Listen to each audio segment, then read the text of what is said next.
오늘도 하나님이 함께 하시는 참으로 복 있는 날입니다. 하나님의 연혜가 함께 하시길 원합니다. 오늘은 스가랴서 제1장에서 상고하겠습니다. 스가랴서 제1장에서 하나님의 종교 개혁의 역사는 강물처럼 흐르고 있습니다. 오늘의 주제는 70년 포로가 된 원인, 이스라엘 백성의 죗값이라고 선포하고 있습니다. 그리고 예수님을 증거하고 있습니다.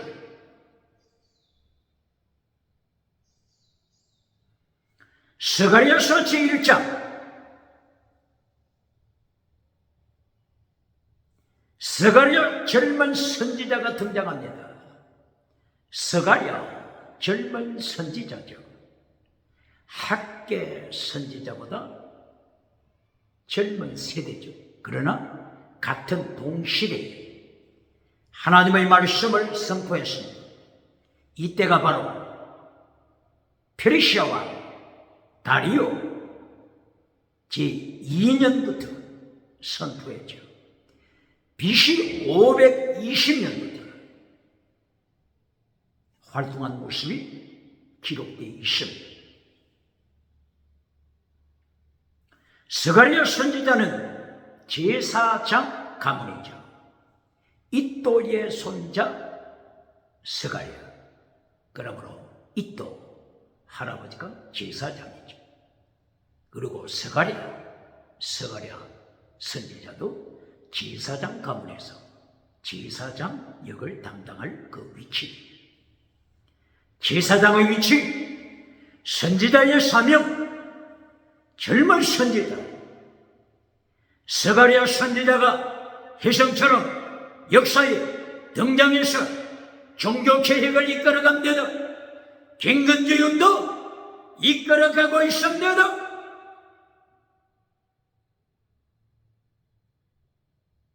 스가랴 선지자가 혜성처럼 등장해요. 백성들이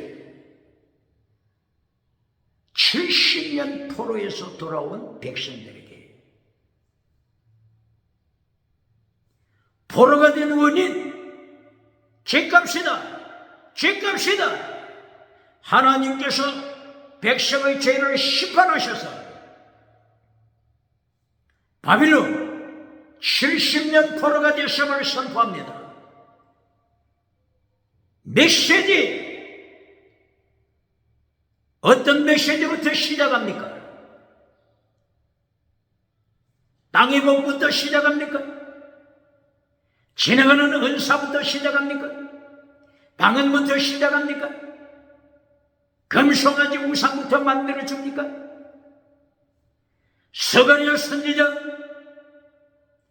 죄를 책망하면서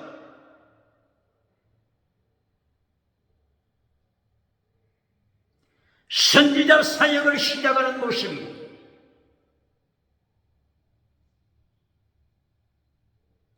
하나님의 마음을 기쁘시게 했습니다.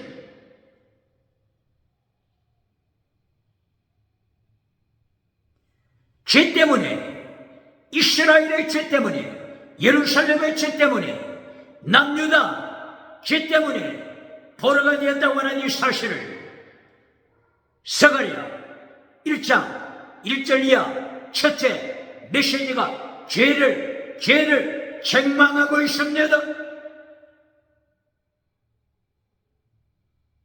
몇 년도의 첫째 포로가 되죠? BC 605년 여호야kim 왕 3년 때 첫째 포로가 되었습니다. BC 605년 바빌론 첫째 포로, BC 597년 바빌론 제2차 포로, BC 586년 바빌론 제3차 포로, BC 582년 바벨론 제4차 포로가 된 원인, 스가랴 선지자는 70년 포로를 마치고 돌아온 백성들을 향하여 하나님 앞에서 죄값으로 죄 때문에 포로가 되심을 선포했습니다.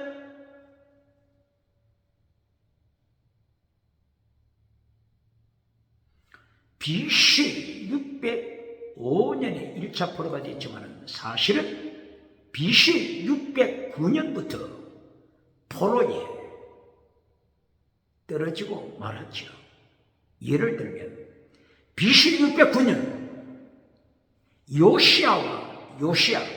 우시아 왕하고 비슷하죠. 우시아는 그 전의 왕이죠. 우시아 왕은 나병 교만할 때 하나님의 치시자. 우시아 왕은 나병이 걸려서 평생 동안 나병으로 고생하면서 살다가 죽었죠. 하나님의 심판, 우시아에게만 교만죄를 하나님이 철저하게 심판하셨죠. 그리고 그 후에 요시아 왕, 히스기야 왕이 종교개혁을 일으켰고, 므낫세가 또다시 하나님을 반역했으며, 므낫세의 아들 아몬, 그리고 아몬의 아들 요시아 왕이 등장하여 종교개혁을 시도했음, 우상을 파괴시켰음. 요시아 왕이 성전 안에 동성애하는 자, 남창의 집을 파괴시키고 종교개혁을 진행했으며,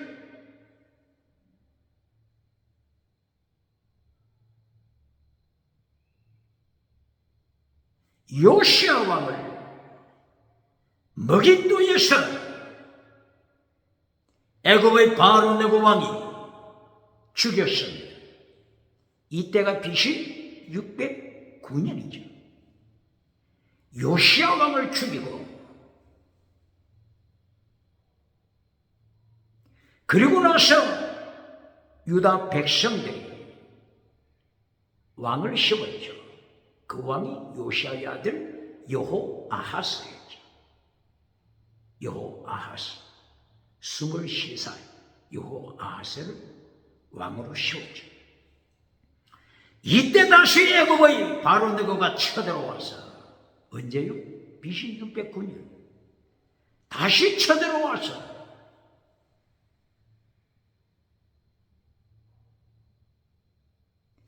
여호아하스 왕을 애굽으로 포로로 잡아갔습니다. 언제요? BC 609년. 그러므로 BC 609년에 애굽의 바로 네고가 요시아 왕을 죽이고 그의 아들 여호아하스가 왕이 되었는데, 여호아하스까지 애굽의 바로 네고 왕이 또다시 포로로 애굽으로 잡아갔습니다. 그러므로 BC 609년부터 사실은 실상 남쪽 유다가 포로가 된 시행이 되었습니다. 여호아하스를 애굽으로 잡아갔을 때 바로 네고, 애굽의 왕 바로 네고가 자기 임의대로 꼭두가시를 세워놨습니다.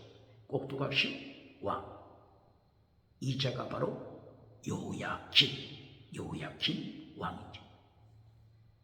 여호야김이 왕위에 올랐을 때가 BC 609년 말이든지 BC 608년 이때에 왕위에 올랐죠. 여호아하스가 타락했습니다. 여호야김이 타락했습니다. 여호야김은 하나님의 성경 말씀을 잘라서 하룻불에 불태워버렸습니다. 성경을 불태워버린 여호야김 왕, 하나님이 심판하십니다. 이리하여 BC 605년 제1차 바빌론 포로가 되죠. 실상은 BC 609년 요시야 왕 때부터 포로가 된 시대죠. 그러므로 70년 포로를 마치고 돌아왔을 때가 언제죠? BC 539년 혹은 8년. 539년으로 볼 때 609년, BC 609년에서 BC 539년, 70년이 되죠.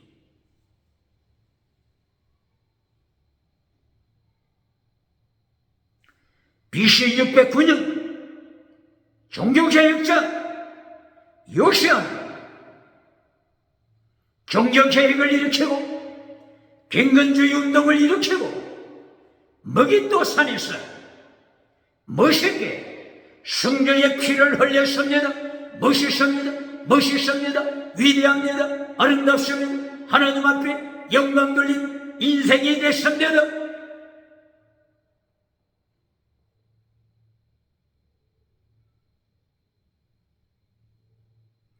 그 후에 이렇게 왕들이 타락하고 백성들이 타락하여 BC 605년 계속하여 바벨론 포로가 됨으로써 70년 포로,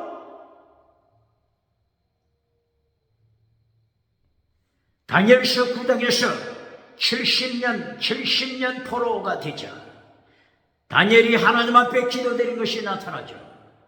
하나님 70년이 되었습니다.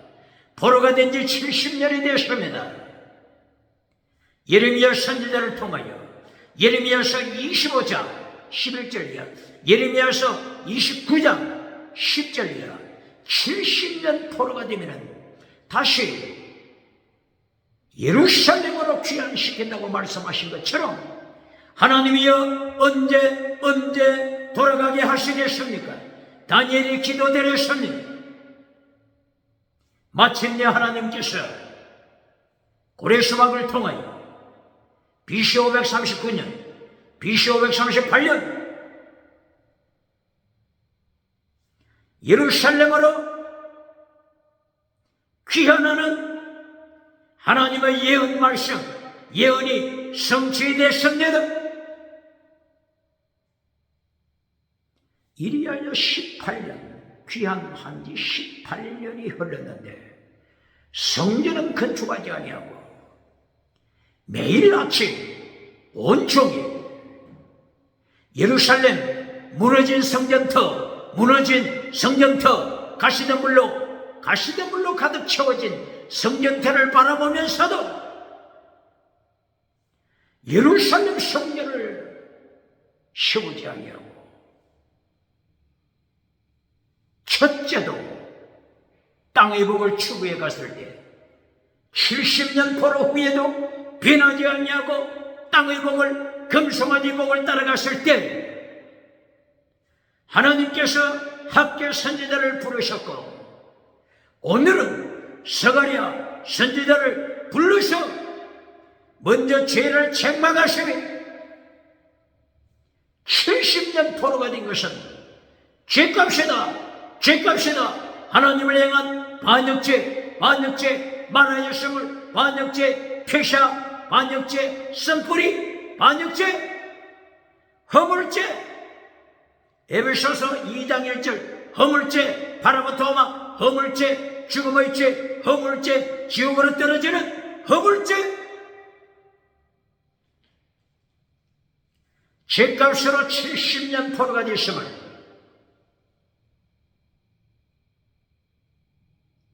스가랴 선지자가 선포했습니다.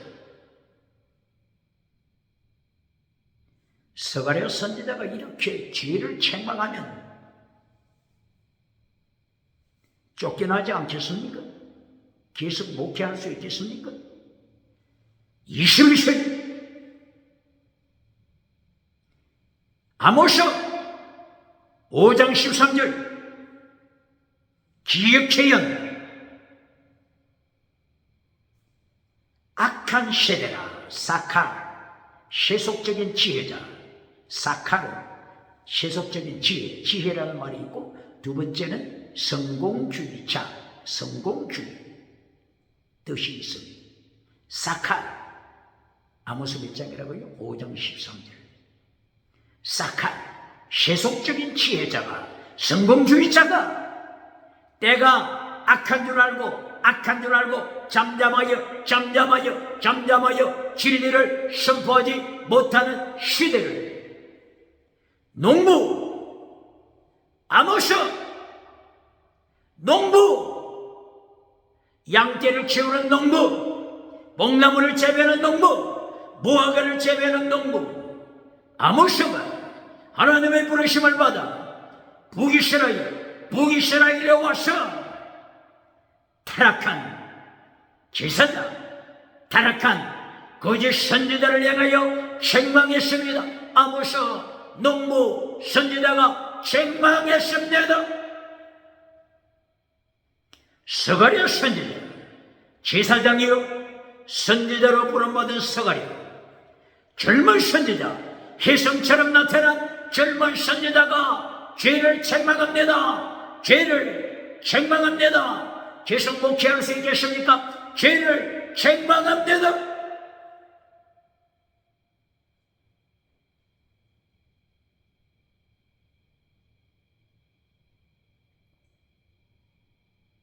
이때의 스가랴 선지자가 너희 조상처럼 하나님 앞에 반역죄를 짓고 다시 포로가 되지 말고 조상을 따라 죄를 범하지 말라. 스가랴 선지자가 외쳤습니다. 조상이 저지른 죄가 뭐죠? 바빌론 제1차 포로 이전에 포로가 될 수밖에 없는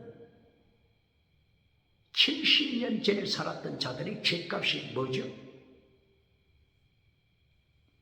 요약진 성경을 불태워버렸습니다. 1844년 독일에서 태어난 빌라우젠 신학자 빌라우젠이 성경을 잘라버리는 방법을 가르쳤습니까? 문서가설 하이포드시스 문서가설로 빌라우젠이 성경을 찢어버리는 방법을 가르쳤습니까? 성경을 찢어버리는 방법을 대한민국 신학교에서도 가르치고 있습니까? 가설, 문서, 가설입니다. 정설이 아닙니다. 가설입니다. 가설을 가지고 성경을 찢어버리는 신학교, 신학생 가르치는 교사가 있습니까? 서기관 교사가 있습니까?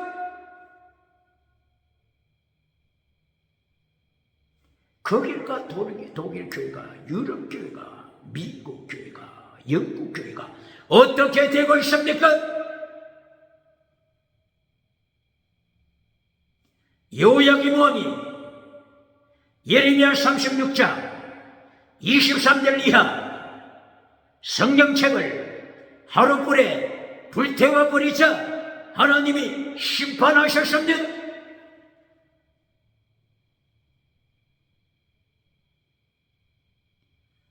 조상들을 향하여 외쳤던 선지자들, 스가랴 선지자는 진리를 외친 선지자들에 대하여 언급했습니다. 선지자들이 이미 죽었을지라도 선지자는 죽어도 선지자가 외친 예언은 성취된다. 선지자가 죽은 후에도 하나님의 말씀을 대언했던 그 말씀은 그 예언은 그대로 성취된다. 스가랴 선지자가 하나님의 말씀 성취, 예언의 성취 강조하고 있습니다. 이사야 선지자가 어떻게 외쳤습니까? 예레미야 선지자가 어떻게 외쳤습니까? 에스겔 선지자가 어떻게 외쳤습니까? 다니엘 선지자가 어떻게 외쳤습니까?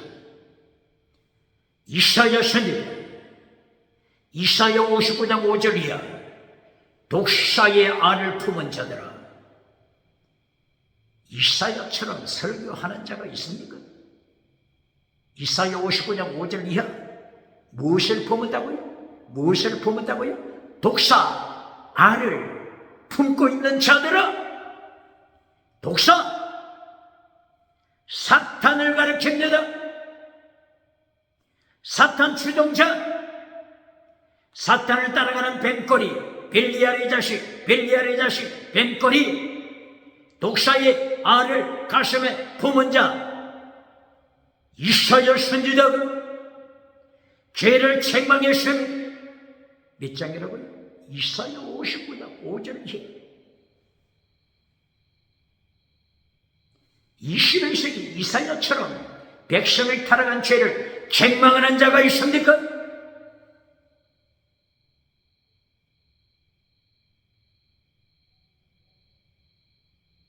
이사야 57장 1절 이하. 무녀의 자식들아,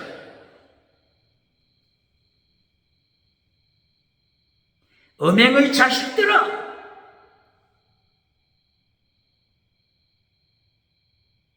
점쟁이, 무녀, 자식들아, 우상을 따라가는 자식들아, 죄악의 자식들아, 이사야 선지자는 거침없이 하나님의 말씀 예언했으며 선포했으면 이사야 선지자가 이렇게 죄를 책망하냐. 이사야서 30장 10절 이하.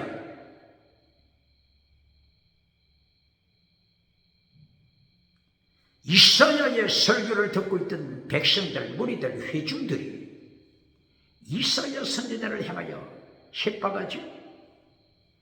이사야 선지자여, 목회에 성공하기를 원한다면 진리를 전하지 마시오. 무엇을 전하지 말라고요? 진리를 전하지 마시오. 성공우상, 성공우상 만들어 주시오. 성공우상 만들어 주시오. 매우 좋고 누이 좋고 전하는 자도 좋고 받는 자도 좋소이다. 성공 메시지를 전하고 진리를 전하지 마시오. 이것이 이사야서 30장 10절이야. 타락한 교회 회중들이 이사야 선지자를 향하여 벙어리 개로 만들고자 했습니다. 이사야 56장 7절 10절이야. 벙어리 개, 눈먼 자, 꿈꾸는 자, 꿈을 꾸다 금송아지 우상의 꿈을 꾸는 자들, 만몬이제 우상의 꿈을 꾸는 자들, 꿈꾸는 자들, 하나님이 없는 자, 하나님을 모르는 자, 이사야 선지자는 책망했습니다.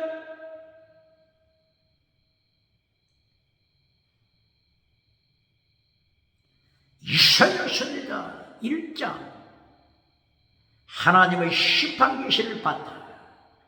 심판 계시가 원어가 뭐죠? 하조. 심판 계시를 받고서 하나님의 심판을 선포했습니다. 이사야 1장 2절 페시아 반역하는 자들, 예루살렘 성전에 와서 예배드리는 자들을 행하여서 이사야 선지자는 반역하는 자들아, 페시아 반역자야, 말씀을 반역하는 자, 십계명을 반역하는 자야, 이렇게 책망했습니다. 이사야 1장 3절 성전 마당은 밟고 있으면서 재물은 가지고 오지만은 하나님을 모르는 자들아, 하나님을 모르는 자들아, 책망했습니다. 나귀 새끼도 주인을 알고 있는데 소새끼도 주인을 알아보는데 어찌하여 하나님을 모르는 백성으로 타락했는가? 소돔 고모라처럼 타락했음을 선포했습니다. 창기가 되었음을 이사야 1장 21절에서 선포했습니다. 이사야 1장 22절 물탄 포도주로 타락한 자들아, 물탄 포도주 혼합주의에 빠진 것입니다. 물탄 포도주 다원주의에 빠진 것입니다. 물탄 포도주 차별금지법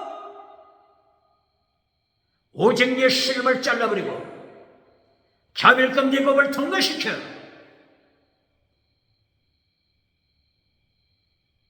물탄 포도주로 21세기 타락시킨 시대,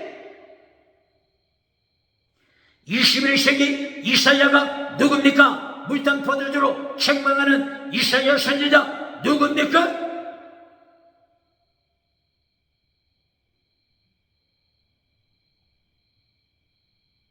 이사야서 1장 30절 31절 물 없는 동산, 물 없는 동산.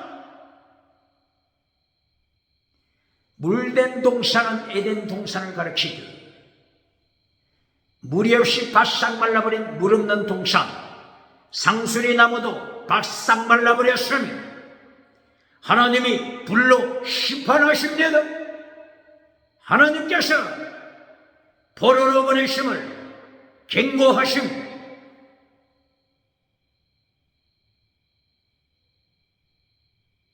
예레미야 선지자 예레미야 1장 10절 13절 이렇게 타락한 시대,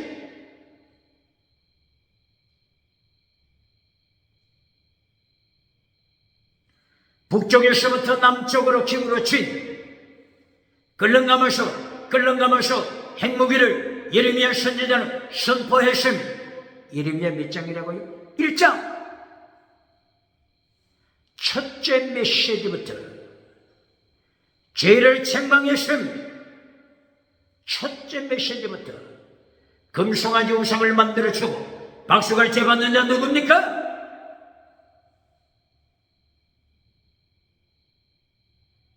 예레미야서 5장 1절 이하 하나님께서 예레미야에게 말씀하십니다. 하나님의 도를 지키는 자 한 사람만 찾아라. 하나님의 도, 채택 미시와 해실, 믿음 정의 사랑, 순교 신앙을 지키는 자 한 사람만 찾아라. 그러면 바빌론 포로가 되지 않게 하리라. 바빌론 포로가 되지 않게 하리라.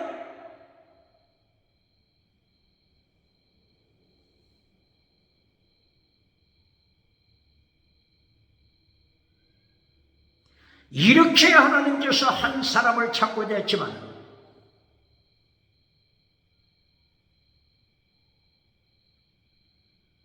한 사람을 찾을 수가 없었습니다. 미시파드 정의를 행하는 한 사람을 찾아라.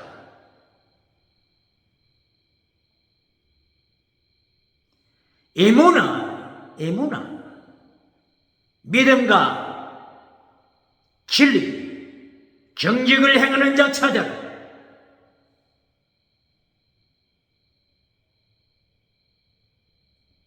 예레미야는 예루살렘 네거리를 찾아다녀 한 사람을 찾고자 했지만 말씀을 지키는 자, 말씀을 순종하는 자 한 사람을 찾을 수가 없었습니다. 예레미야 시대 타락한 시대 말씀하고 있습니다.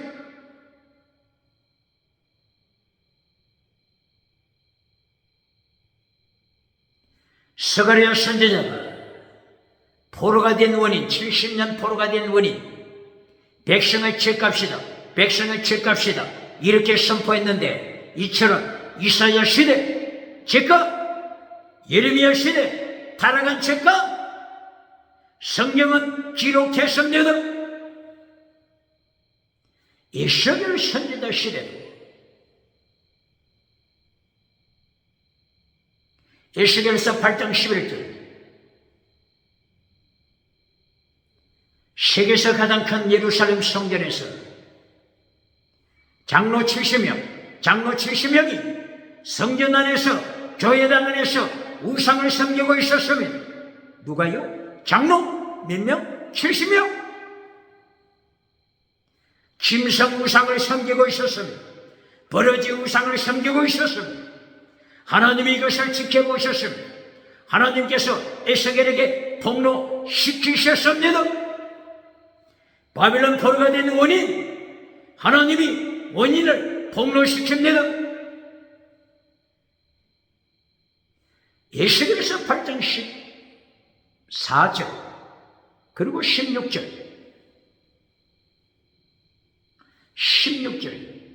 에스겔에서 8장 16절에는 세계에서 가장 큰 예루살렘 성전에서 제사장 25명, 누구요? 제사장 25명이 예루살렘 성전에서 태양우상을 찬양하고 있었습니다. 질문은, 오늘 교회에 와서 누구를 찬양합니까? 누구를 향하여 예배드리고 있습니까? 금성아지입니까? 예수님입니까? 성공주의 우상입니까? 하나님이십니까? 하나님은 지켜보셨습니다. 하나님께서는 성경에 기록하셨습니다. 하나님의 심판, 예수님의 심판 누가 견디겠습니까?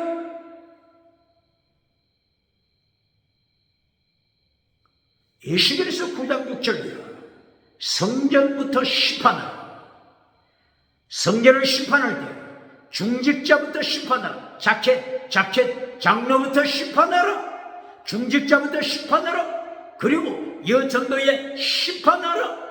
왜 여전도에부터 또 심판하라고 했죠? 에스겔에서 8장 14절 여전도에 부녀자들이 예루살렘 성전에서 단무셔 우상을 찬양하고 있었습니다. 하나님이 보셨습니다. 이렇게 70년 포로 전에 백성들이 죄를 쌓고 있었습니다. 성전에서까지 죄를 계속 범했습니다. 어찌 하나님이 심판하지 않겠습니까? 심판 설교합니까? 금송아지 설교해주고 박수 받습니까?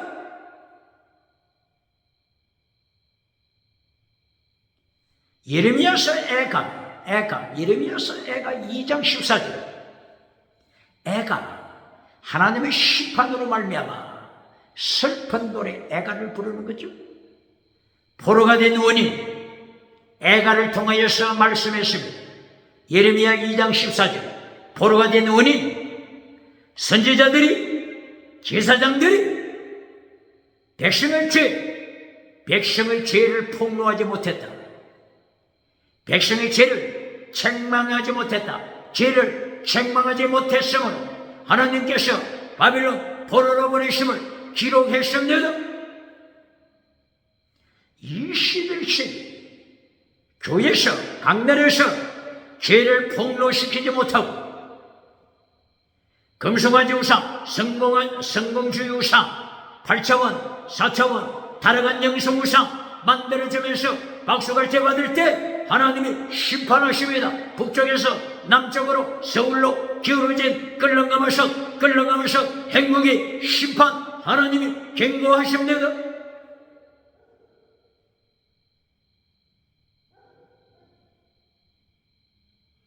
다니엘 선지자도 2장 34절 하나님께서 심판하시는 것을 말씀하시는데 금신상을 통하여서 하나님이 심판하시는 것을 경고하고 있습니다.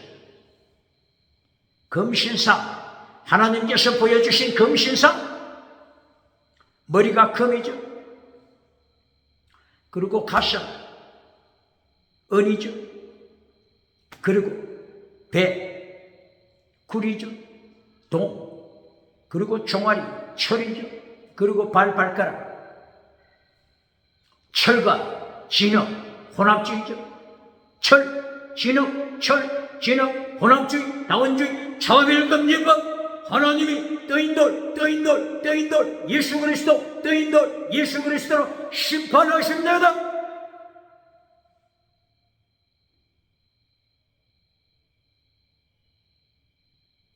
예수 그리스도를 증거하는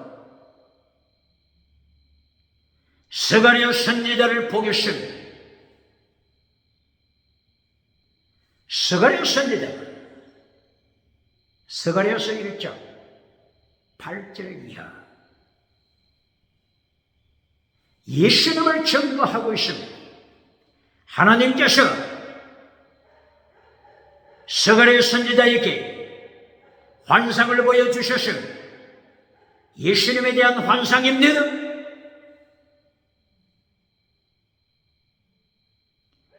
이때가 몇 년이라고요? BC 520년 다리오 왕이 통치했던 페르시아 다리오 왕이 통치했던 BC 520년 하나님께서 스가랴에게 환상을 보여주신 이때가 BC 520년 8월 달이라고 했습니다. 어저께 학계 선지자에게 하나님께서 역사하신 때가 520년, BC 520년 몇 월 달이라고 했죠? 6월 달, 그리고 7월 달, 그리고 9월 달, 이때에 하나님께서 학계 선지자에게 말씀하시고 계시하셨죠. 6월, 7월, 9월. 그런데 오늘 스가랴 선지자에게 같은 해 BC 520년 8월 달에 예수님에 대하여 계시하신 환상 원어가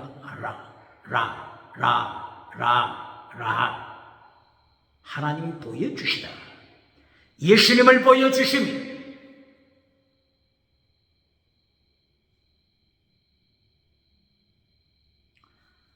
화석류 나무들 사이에 계신 붉은 말을 탄 사람, 이것을 하나님이 보여주셨습니다. 이것이 스가랴서 1장 7절 이하 8절 이하 계속되죠. 어떤 나무라고요? 화석류 나무 사이에 나타난 붉은 말을 탄 사람, 그리고 그 뒤에 또 말들이 나타났죠. 자주색 말, 그리고 붉은색 말, 그리고 하얀색, 흰색 말, 그 뒤에 이어서 나타났습니다.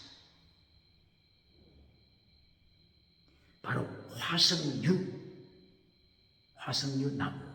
이것은 메시아 왕국, 예수님께서 세우실 메시아 왕국을 예언하고 설명할 때 화석류 나무를 언급했습니다. 이사야서 41장 19절 하나님의 나라 예수님의 왕국에 도래할 때 화석류 나무는 잎사귀가 항상 푸르다고 했죠. 그리고 아름다운 향기가 나는 나무라고 했죠. 그리고 이사야서 55장 13절 화석류 나무 메시아 왕국을 예언하고 설명할 때 계속 화석류 나무를 언급합니다. 그러므로 오늘 스가랴서 1장 8절 이하 화석류 나무들 사이에 예수님이 나타나셔서 붉은 말을 탄 사람이 나타나심,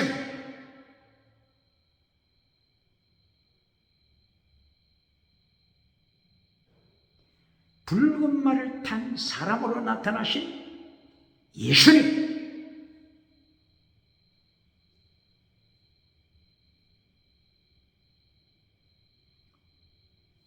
몇 절이라고요? 스가랴서 1장 8절. 사람으로 설명했죠. 그런데 바로 이 붉은 말을 탄 사람을 또다시 설명을 이어가는데 이것이 스가랴서 1장 11절, 11절. 이때는 붉은 말을 탄 그 사람을 어떻게 설명하고 있습니까? 하나님의 사자, 말라고 먹고 하나님의 사자, 하나님의 사자로 설명합니다. 구약 성경에 하나님의 사자가 종종 언급되죠.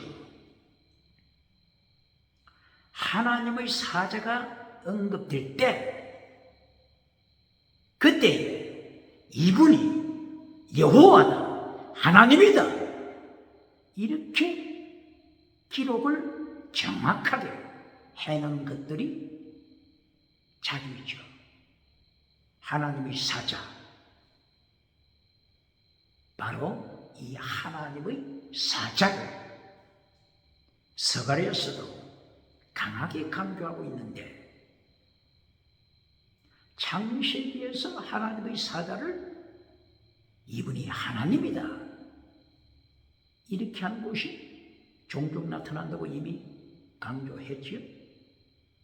예를 들면 창세기 16장 7절이야.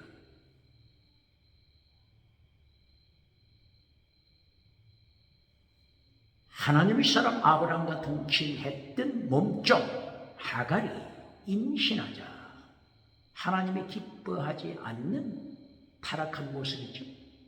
아브라함과 동침하여 임신했습니다. 그러자 쫓겨났습니다. 하갈이 쫓겨나서 광야길로 들어갔죠. 수로 광야길로 가는 그 길목에 있는 우물가, 여기서 하나님의 사자와 만납니다. 이것이 창세기 16장 7절 이하.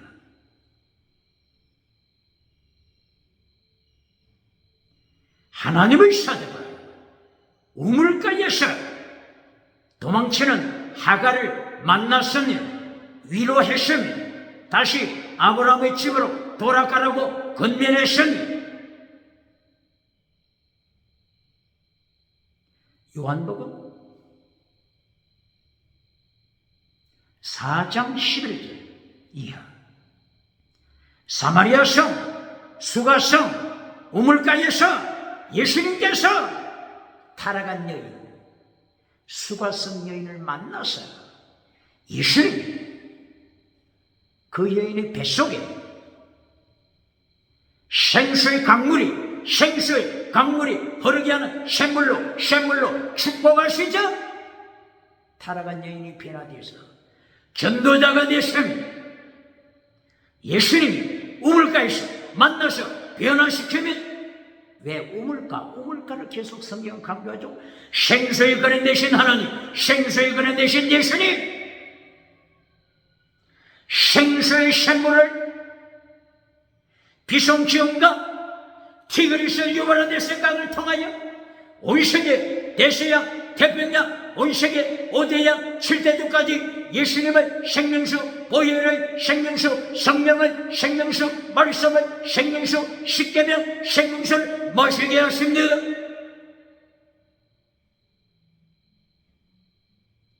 창세기 16장 7절을 이하여서 이 하갈이 하나님의 사자를 만난 그의 고백이 뭐지? 내가 하나님을 만났습니다. 이 고백이지 않습니까? 하나님이 내게 말씀하셨습니다. 이 고백을 하지 않습니까? 나를 감찰하시는 하나님, 나를 감찰하시며 살아계신 하나님, 살아계신 하나님의 우물, 보엘, 라헤로이, 나를 감찰하시며 살아계신 하나님의 우물 고백했습니다. 시간이 없기 때문에 계속은 하나님의 사자에 대하여 언급하기가 어렵습니다만 오늘 스가랴서는 1장 8절이야. 예수님을 증거하고 있음.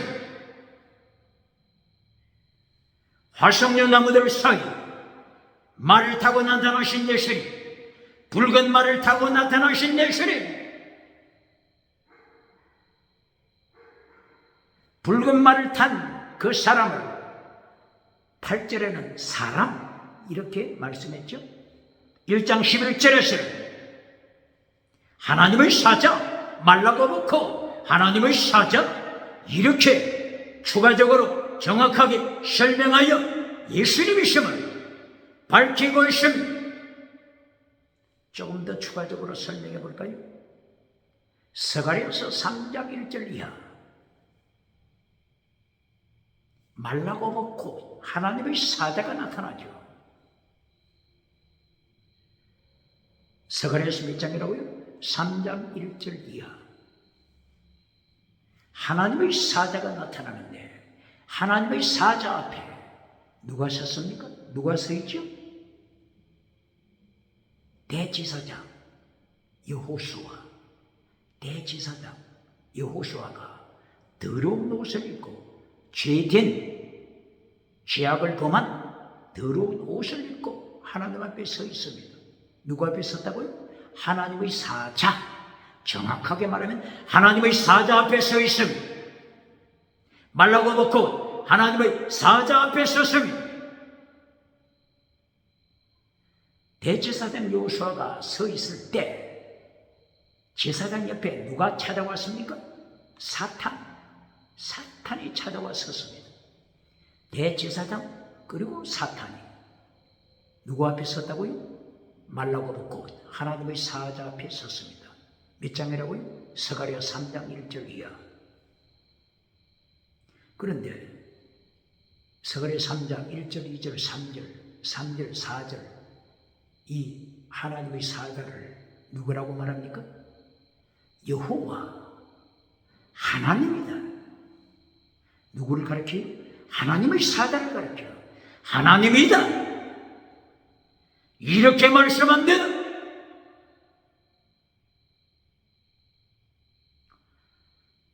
죄된 옷을, 더러워진 옷을 입고 있는 대제사장 여호수아를 향하여 그리고 그 옆에 있는 모여있는 주위에 백성들, 서 있는 사람들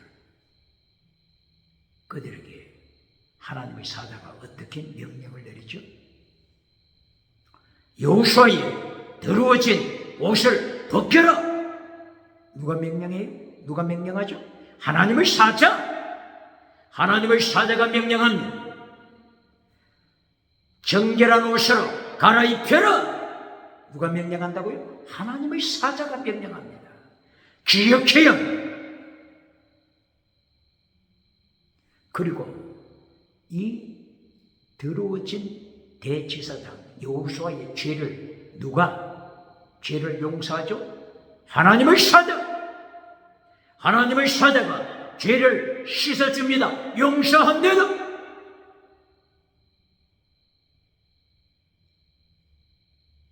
하나님의 사자를 하나님이라고 정확하게 말씀하고 있습니다.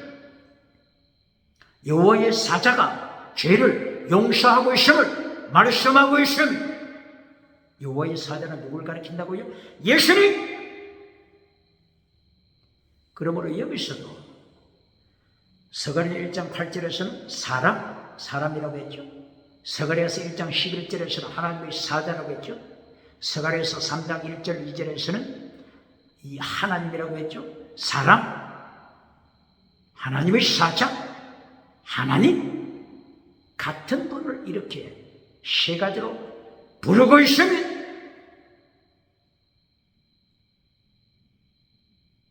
창세기 1장, 창세기 몇 장이죠? 창세기 18장, 창세기 18장 1절 이하에서도 아브라함이 더운 때, 장막집에 있을 때, 낮 12시 정도 더울 때, 그때 세 사람이 찾아왔죠.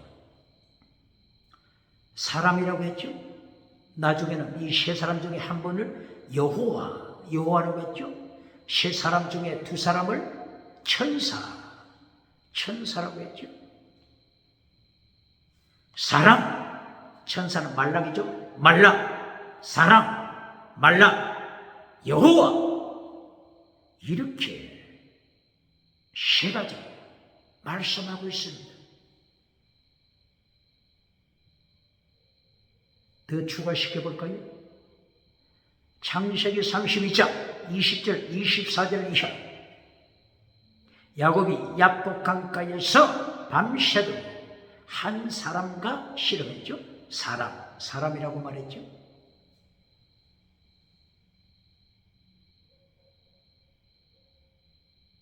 그런데 야곱이 이 체험을 하고 나서 그곳 장소 이름을 뭐라고 고백했습니까? 브니엘, 내가 하나님을 체험했다. 하나님의 얼굴, 브니엘, 하나님의 얼굴, 사람을 하나님으로 고백했습니다. 이것을 호시아서 12장 1절, 2절, 3절, 4절에서는 야곱이 씨름하게, 누구와 씨름했다고 했죠? 하나님과 씨름했다. 천사 말락과 씨름했다. 호시아 몇 장이라고요? 12장 3절, 4절. 사람, 말락, 천사, 그리고 여호와, 이렇게 같은 분을 세 가지로 부르고 있습니다.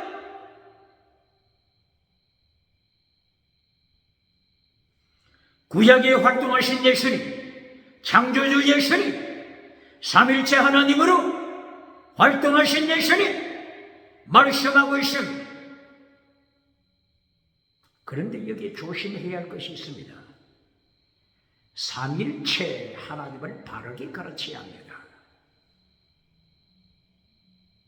언젠가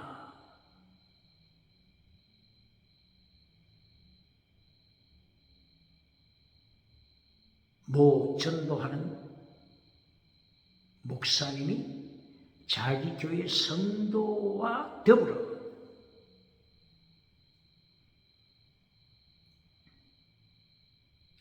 많은 목회자들을 초청하여 메시지를 전하는 때가 있었습니다. 쉬는 시간이 되었고 화장실에 쉬는 시간을 통하여 가던 그 시간에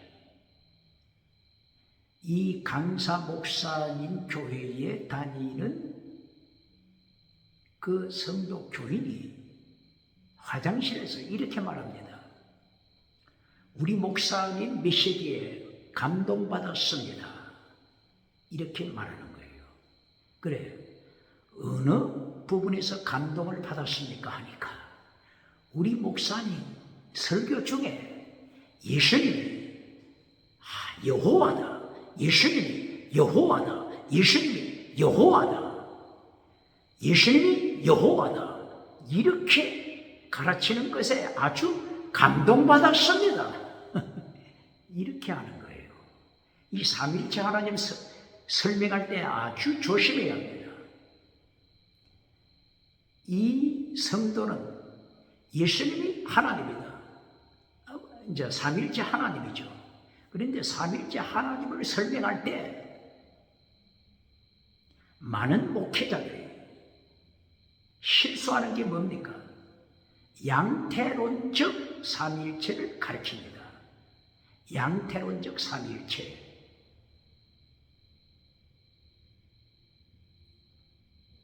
양태론적 삼일체는 오직 하나입니다. 하나.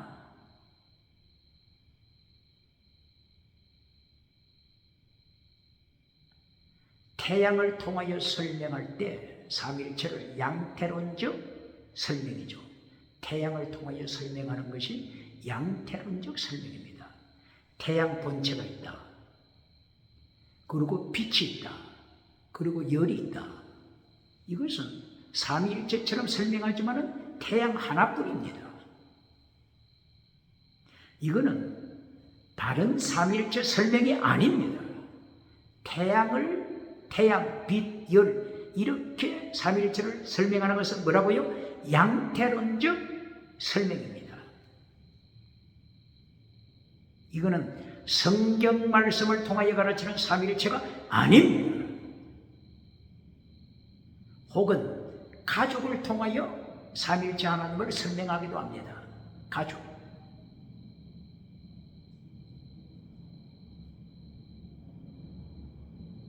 아비가 있습니다. 가정에 아비가 있습니다. 아내 쪽에서 볼 때는 남편, 아들 쪽에서 볼 때는 아비,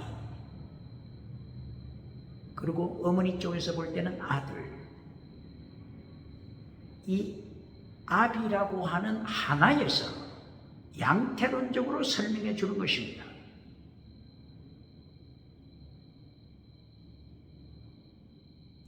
양태론 설교는 잘못된 것입니다. 화장실에 와서 은혜 받았다고 하는 이 성도, 예수님은 여호와다. 어떤 은혜를 받았다고요? 양태론적 삼위일체 설명에 은혜 받았다고 주장하는 것입니다. 이거는 틀린 삼위일체 설명입니다. 요한일서 5장 6절 이하 하나 둘 셋 삼위일체 하나님을 가르칠 때 하나 둘 셋 카운트가 되어야 합니다. 물과 피와 성령, 물, 피, 성령 이 셋이 하나라. 몇 개가 하나라고요? 이 셋이 하나라. 셋, 원, 투, 쓰리 카운트가 되어야 합니다. 물, 피, 성령,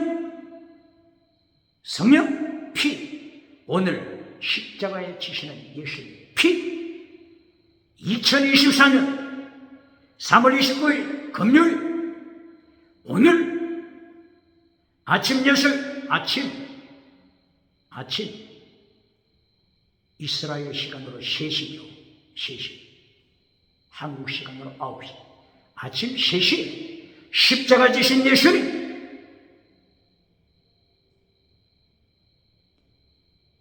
그리고 오후 3시 이스라엘은 9시요. 예수님께서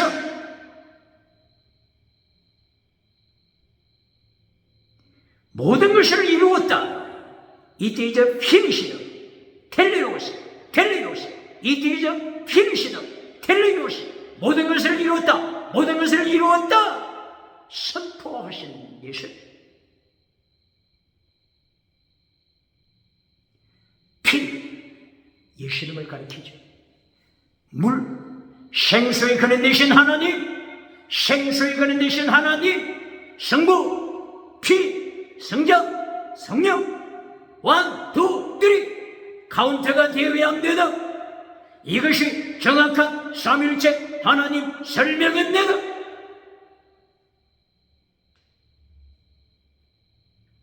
그러므로 삼위일체 하나님을 설명할 때 three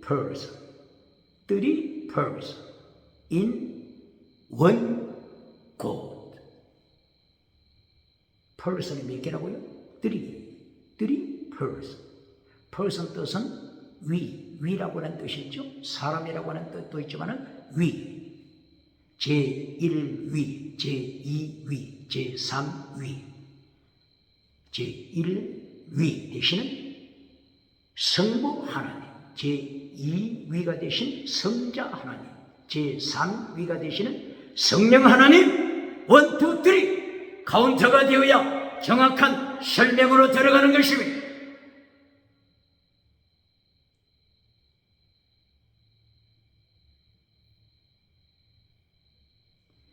오늘 스가랴서 1.8절 화석류나무 사이들에서 붉은 말을 타신 사람이 나타났다. 이 사람이 11절에 말라고 벗고 하나님의 사자라고 말씀하시다. 하나님의 사자를 스가랴 3장 1절 이하여서 여호와 하나님이시다. 삼일째 하나님으로 정확하게 설명하고 있습니다.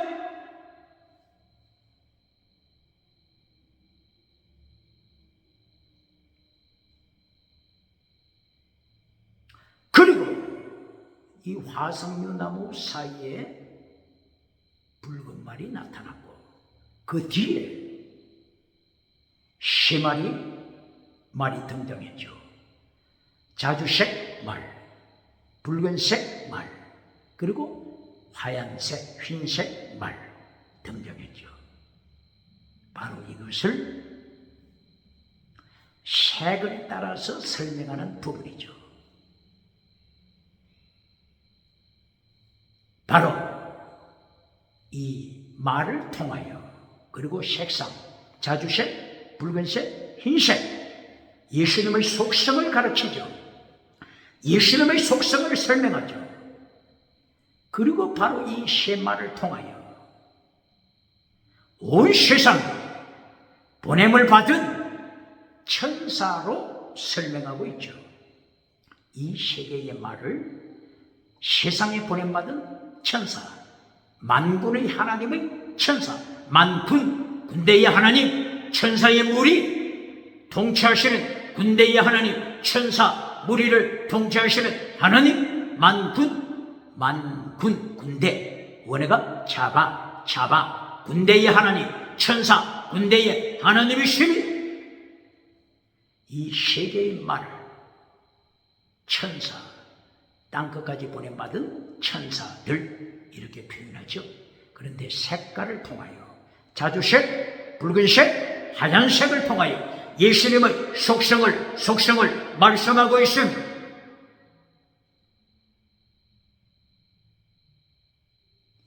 자주색, 예수님은 왕 중의 왕이십니다. 붉은색, 예수님은 십자가 피 흘리십니다. 십자가 지십니다. 하얀색, 예수님은 부활하십니다. 부활의 주님, 이긴 주님, 이기신 승리하신 주님, 부활을 가르치는 이 세 가지 색상을 어디서 찾아볼 수 있죠? 출애굽기 25장 혹은 출애굽기 26장 30절 성막, 하나님께서 모세에게 성막 4개 보여준 바로 그 설계도 그대로, 설계도가 원어가 미시바드, 4개 보여준 미시바드 설계도 그대로 성막을 세워라. 바로 이 휘장, 지성소와 성소 사이의 휘장 색상이 블루, 퍼플, 스칼렛, 리넨, 푸른색이 있고 자주색, 붉은색, 하얀색, 예수님의 속성을 가르칩니다. 하나님이 되신 예수님, 만왕의 왕이 되신 예수님, 십자가 지신 예수님, 부활하신 예수님, 예수님을 가르칩니다. 오늘 2024년 3월 29일 금요일 예수님이 십자가 지시는 이때 예수님께서 로마 빌라도 총독을 통하여 사형언도를 받죠. 사형언도가 떨어지니까 로마 병정들이 예수님을 어디로 체포해 갔습니까? 프레토리움. 바로 로마 빌라도 등 행정관들의 머무는 그 센터로 예수님을 체포해서 들어갔죠. 프레토리움으로 들어갔습니다. 그때 로마 병정들이 예수님에게 조롱한 내용이 뭐죠? 예수님의 옷을 벗깁니다. 그리고 어떤 옷을 입힙니까? 자주색. 무슨 색요? 자주색 옷을 입힙니다. 마가복음 15장 15절 이하, 마가복음 15장 16절 17절. 예수님을 프레토리움으로 끌고 가서 예수님의 옷을 벗기고 자주색 옷을 입힙니다. 자주색, 붉은색, 하얀색, 하나님이 구약시대에 계속 예언한 그대로 하나님이 철저하게 성취하십니다. 그리고 마태복음 27장 27절 28절이야. 여기서는 프레토리움 관저로 예수님을 끌고 가서 예수님의 옷을 벗기고 무슨 색깔의 옷을 입힙니까? 붉은색의 옷을 입힙니다. 그리고 조롱하고 나서 다시 붉은색 옷을 벗기고 예수님이 원래 입으셨던 옷으로 갈아입히고 십자가 골고다로 체포해 가죠. 자주색 마가복음 15장 15절이야. 붉은색 옷 마태복음 27장 27절 8절 28절이야. 그리고 다른 색깔 또 하나 더 있죠. 하얀색 세마포 옷, 세마포색 하얀색. 요한복음 20장 5절 예수님이 부활하셨을 때 세마포 옷을 강조했습니다. 무덤에 빈 무덤에 세마포만 있더라. 세마포 옷, 하얀 것, 세마포 신색, 승리, 부활 강조합니다. 스가랴서 1장 8절 이하를 통하여 자색 말, 붉은색 말, 흰색 말을 통하여 예수님의 속성을 설명하고 복음서에서 예수님이 십자가 지실 때 정확하게 성취되고 있습니다.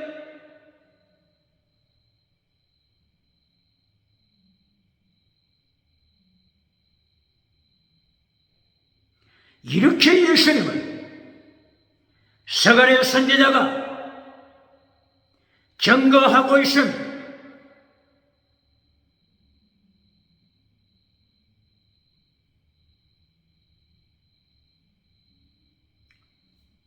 예수님이 타신 붉은 말 뒤에 새 색깔의 말, 이들이 땅끝까지 다녀와서 예수님에게 보고합니다. 어떤 보고를 합니까? 예수님 땅끝까지 다녀왔습니다. 애굽, 아수르, 바빌론, 페르시아, 헬라, 로마 모든 제국 다녀왔습니다. 오대양, 칠대주 다녀왔습니다. 보고드립니다. 모든 세상이 너무나도 평온합니다. 여기에 평안하다 하는 것은 이렇게 강대국 제국들이 바빌론 제국, 아수르 제국, 페르시아 제국, 이 제국들이 잘 살고 있습니다.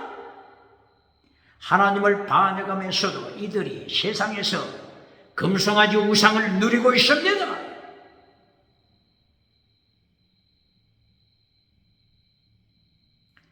제국들의 강대함, 철통 같은 제국의 파워, 지금 이것을 설명하고 있는 거죠. 이때에 이 보고를 들은 화석류 사이에 붉은 말 위에 탄 말라고 벗고 예수님께서 하나님 앞에 중재 기도를 드립니다. 중재 기도. 바로 이것이 삼위일체죠. 기도 드리는 예수님, 그리고 기도를 들으시는 성부 하나님, one, two, three, 그리고 성령님, one, two, three. 카운트가 되는 것이 정확한 삼위일체 하나님이십니다. 붉은 말을 탄 말라고 벗고 예수님께서 기도합니다. 이 새 천사가 온 땅을 다녀와서 보고하는 이것을 듣고 중보 기도, 중재 기도를 드립니다. 이것이 스가랴 1장 12절. 하나님 아버지, 언제까지입니까? 언제까지입니까? 이 범죄하는 강대국 제국들 언제 심판하겠습니까? 언제? 이스라엘을 팽강으로 놓아주시겠습니까? 중재기도 드린 것입니다. 1장 12절 중재기도 드리고 나니까 성부 하나님이 응답 내리십니다. 그 응답이 스가랴서 1장 13절 그리고 14, 15, 17절 계속 이어집니다. 성부 하나님께서 말씀하시는 내용, 제국들,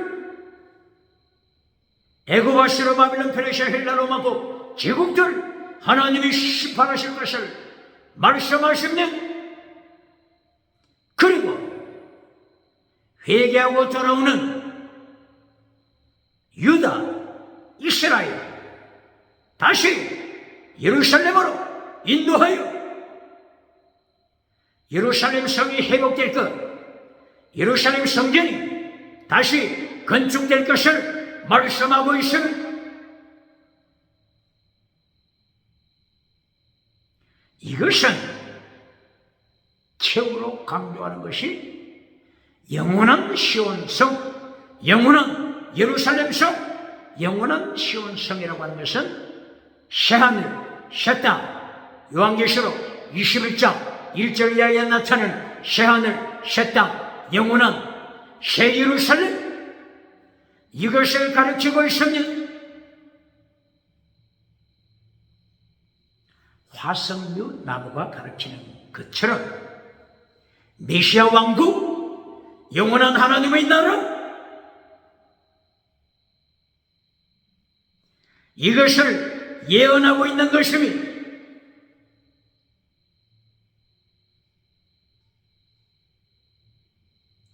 이리하여 마침내 스가랴서 1장 18절부터 21절까지 철저하게 하나님의 말씀을 반역한 제국들을 심판하십니다. 예수님이 심판하십니다.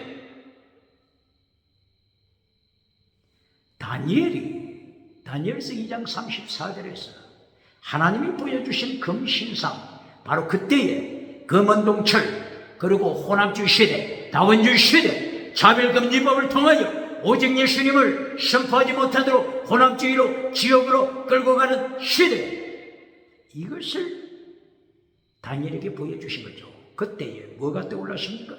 하늘로부터 떠인 돌, 예수님을 가리키는 떠인 돌이 나타나서 혼합주의 시대, 다원주의 시대, 차별금지법으로 예수님을 박해하는 시대, 떠인 돌이 어디를 쳤습니까? 금신상, 바로 그 혼합주의 시대,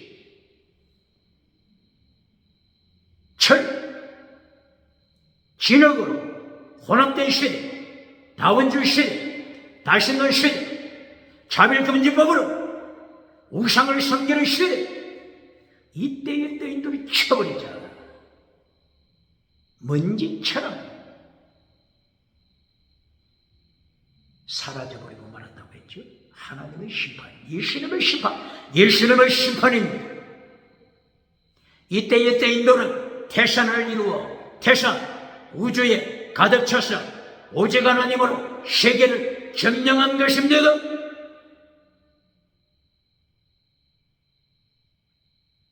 오늘 스가랴서 1장 18절 그리고 21절 이하 21절 환상을 보여주시는데 네 개의 뿔이 나타납니다. 네 개의 뿔이 나타난 후에 네 사람의 대장장이, 네 사람의 기술자, 능력자, 이들이 이 네 개의 뿔을 완전히 파괴시켜버립니다. 잘라버렸습니다. 이 네 뿔이 뭘 가리킨다고요? 제국들, 사는 완전 수죠. 제국들, 세상에 나타난 하나님을 반역하는 제국들이 하나님의 백성을 핍박하는 것을 하나님이 보시고, 포로로 잡아가서 핍박하는 것을 하나님이 보시고, 이 네 개의 뿔, 제국들, 세상에서 금성아지 우상을 누리는 제국들, 잘나가는 자들, 이들을 하나님이 기억하시고 네 개의 대장장이, 네 사람 대장장이 혹은 네 사람의 공장, 네 사람이 나타나서 이 네 뿔을 완전히 박살내버립니다.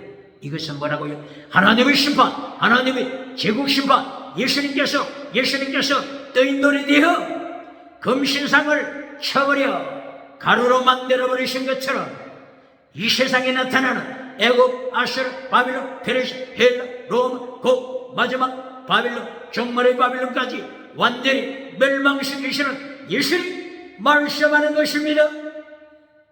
요한계시록 6장 1절이야.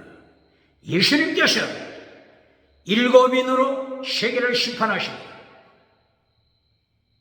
일곱 천사로 세계를 심판하십니다. 일곱 대적 재앙으로 세계를 예수님 심판하십니다. 2024년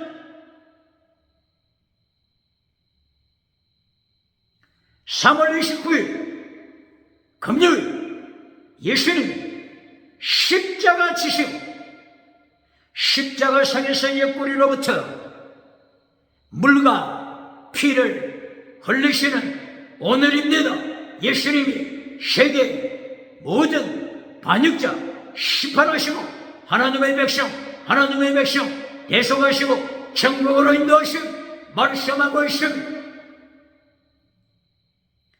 요한복음 19장 34절 로마 평정은 창을 가지고 예수에게 못 박히신 그 십자가 앞에 섰습니다.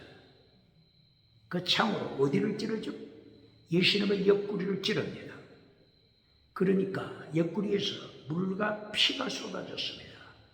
물과 피, 바로 이것이 창세기 1장 2절 생수에 그런 대신 하나님께서 수면 위에 운행하시더라 이것을 성취한 것입니다.